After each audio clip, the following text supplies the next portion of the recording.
Joel is known as an uber geographer. And Richard, some of your gloss is what our country's top urbanist. Is that right? I hope so. I hope so, okay. What's your take on Kansas City? Joel? Well, I think Kansas City, I've been here several times. What it has, first of all, as somebody who's spent most of his life in Los Angeles, you can actually get from here to there. That's a big plus. You know, when I came here 15 or 16 years ago, when I initially wrote Rise of the Creative Class, and this group brought me here to really talk about how to attract people, not just investment, but people, and how to bring especially young people, attract the young people that you're have in your schools and retain people here. You know, I thought you had great suburbs. I think even with the Country Club Plaza and all the suburban areas where many of you live are spectacular. And at that time, I think what I said was, you have to put your effort, because people come in all shapes and sizes, all age groups.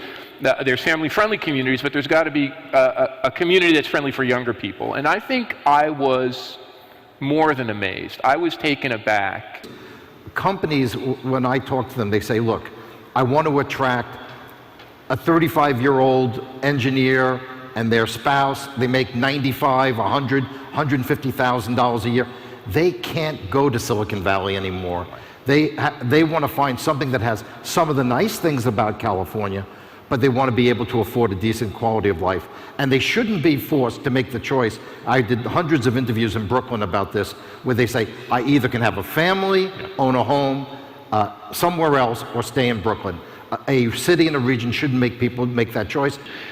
What does a regional transit system look like in the future for urban and suburban environments? What transit works best is in an area with a lot of jobs are concentrated in one place. New York, Chicago. In a place like Kansas City, where your job base is spread out, I think you should look at innovative effects. And I spoke to the GAO a couple of weeks ago, and I said, the federal government ought to go to Kansas City and other cities and say, here's a bunch of money, you figure out how to do it. Don't tell us how to do it, because it may not fit our model. I think you have, at your current population base, over 2 million. I think you told me it was about 2.4 million in your region, where you define it. You have about 3 million people that you can add before you get to a crisis point of, you know, a Toronto or an Atlanta or a Miami or a Los Angeles. So you have time, but I think thinking about it now. What are the trends that you're seeing as young professionals and millennials who live in the urban environment are getting older and starting their families? I do see this preference for a new kind of lifestyle that is much more blended.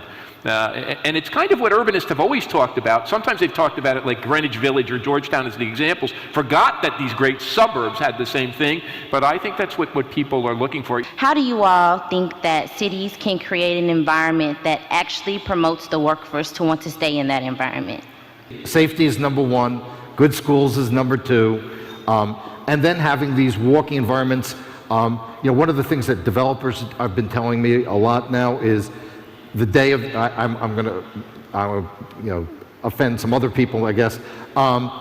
Golf is sort of on the way out as a. You're right. It takes too much water, it takes too much space. Young people don't have the time for it.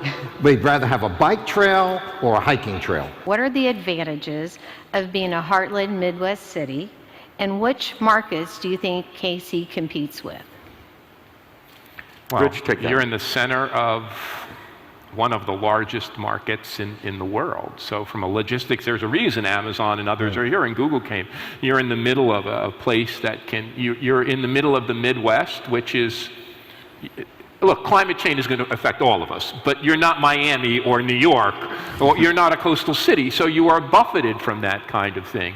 You're in the middle of the country, but I do want to say one other thing in terms of your future. You know, you have the Kauffman Foundation here, which has done so much important things as a think tank for entrepreneurship. When Joel went to Houston, they invested in a think tank for opportunity urbanism. I think one of the things you could do is begin to become a center not only of practice, but of thinking and doing. You're in the part of an enormously rich region with enormously rich history. Embrace who you are. The work that you do with animals, with agriculture, the logistics. This is what is natural to you. You want to stick to your basic DNA.